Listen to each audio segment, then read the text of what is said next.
Bones, anem a fer aquesta segona sessió i a veure si s'entén i m'explica un poc millor per aconseguir el meu objectiu, que és que pugueu entendre el supernetting.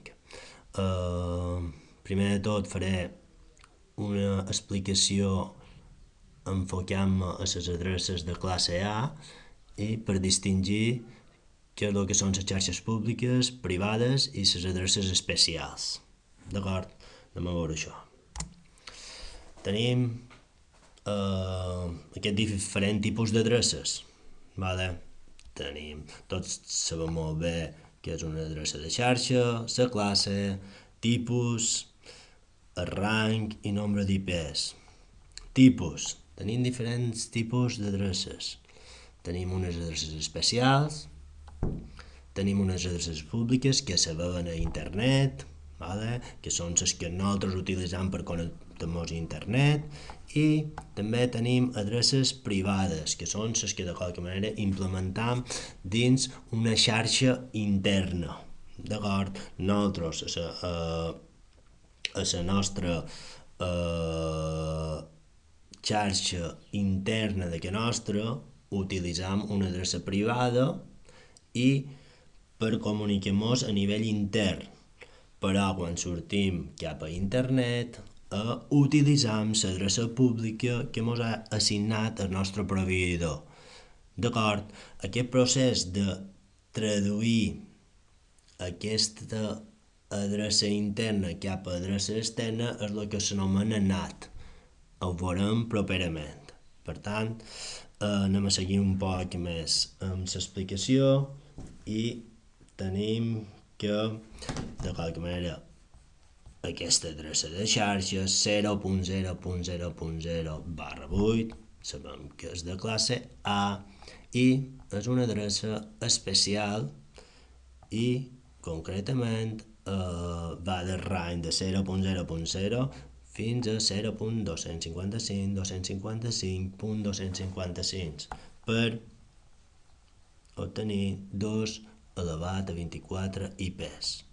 Següent, 1.0.0 classe A, és una adreça pública, la veu a internet, va des del rang que és de 1.0.0.0 fins a 1.255, 255, 255 i tenim 2 elevat a 24 IPs. Mateix passa amb aquesta xarxa pública 2. Si seguim, totes aquestes d'aquí serien xarxes públiques i arribam a una xarxa, la 10.0.0.0/8, classe A, i és una adreça privada. Per tant, tenim un bloc, una xarxa de classe A que és privada i aquesta abasta el rang de 10.0.0.0 fins a 10.255.255.255. Per tant, podem adreçar 2 elevat a 24 IPs. Aquesta d'aquí, la 14, també és especial i 127.0.0.0/8 també és especial. Abasta aquest rang i ja vos he comentat a vegades per què serveix. A les interfícies de xarxes, com podeu veure, si jo faig un ifconfig, veiem que tenim la interfície de loopback i concretament, si vos hi fixeu, l'adreça IP que se li ha assignat és la 127.0.0.1 amb màscara 205.0.0.0. Aquesta interfície el que ens permet és simular el procés de comunicació dins la mateixa màquina. Per tant, què vol dir això? Que de qualque manera, si jo vull enviar un paquet a la meva mateixa màquina, utilitzo aquesta interfície i així de qualque manera simul o realitzo tot el procés de comunicació, però només dins la meva màquina. Per tant, en resum, podríem dir que tenim un total de 128 xarxes de classe A, que la majoria són públiques, en tenim d'una privada i, com hem vist en l'adreça de loopback, en tenim algunes d'especials. Supernetting. Com aconseguir una xarxa més grossa? Tenim molt clar que el subnetting el que fem era robàvem bits a la part del host per crear les diferents subxarxes. Supernetting, procés invers. Reduïm els bits de la part de xarxa per incorporar-los a la part de host. De qualque manera, amb aquest procés el que passarà és que tindrem menys subxarxes però de més host. Anem a veure. Com podem veure, aquí tenim una adreça /8 que el primer octet és el de xarxa i la resta, 24 bits, que són els de host. Anem a suposar que reduïm la part de xarxa i la volem passar a una /3.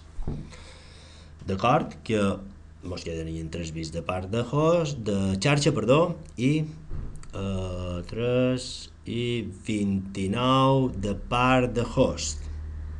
D'acord? Primera pregunta que ens podrien sortir. Quantes subxarxes aconseguirem en 3 bits? Està clar que 2 elevat a 3 ens permet aconseguir 3 xarxes. Perdó, 2 elevat a 3 ens permet aconseguir 8 xarxes. Quantes d'aquestes estan en el bloc de classe A?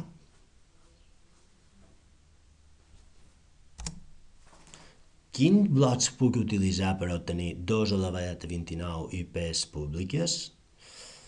Anem a contestar aquestes preguntes mitjançant aquesta taula. D'acord? Si apliquem una /3 en el conjunt d'adreces, primer de tot, la primera xarxa que ens surt seria la 0.0.0.0/3. D'acord? La primera combinació de bits seria aquesta, els 3 bits que m'identifiquen els hosts que pertanyen a la primera xarxa. Tindríem que 0.0.0.0 seria l'inici fins a la 31.0.0.0. Per tant, en el final tindré dins aquest primer bloc 2 elevat a 29 IPs. Següent bloc, si vos hi fixeu, és el mateix procés que fèiem amb el subnetting, el que de qualque manera el que hem fet és canviar el procediment. La següent xarxa seria la 32.0.0.0/3. Bits de xarxa, la següent, 001.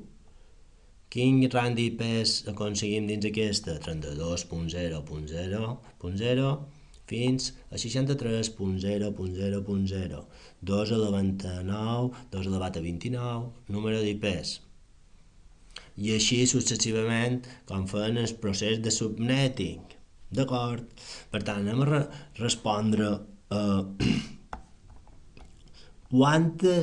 aquesta pregunta. Quantes d'aquestes estan en el bloc de classe A? Per tant, dins la classe A, aquesta està dins la classe A, primer bloc, segon bloc, tercer bloc, quart bloc, i la resta, els següents blocs, els següents altres 4 blocs que no estan expressats en aquesta taula, de qualque manera ja estan dins parteixen del rang de 128, per tant ja no són adreces de classe A, per tant tenim 4 subxarxes, en el nostre cas, dins el bloc de classe A. Quins blocs puc utilitzar per obtenir 2 elevat a 29 IPs públiques? Està clar que el primer bloc, primer de tot, tenim la xarxa privada, que no la podem utilitzar, i aquí dins també tenim adreces especials. D'acord? En aquest segon bloc sí que ho podríem fer aquesta operació, ja que no tenim ni adreces privades ni especials. En el següent bloc, també passa el mateix que l'anterior. Ho podem utilitzar. I en aquest ho podem utilitzar. Espero que aquesta vegada l'explicació hagi estat més entenedora i que tots puguem seguir avançant davant d'aquestes circumstàncies anormals. Gràcies.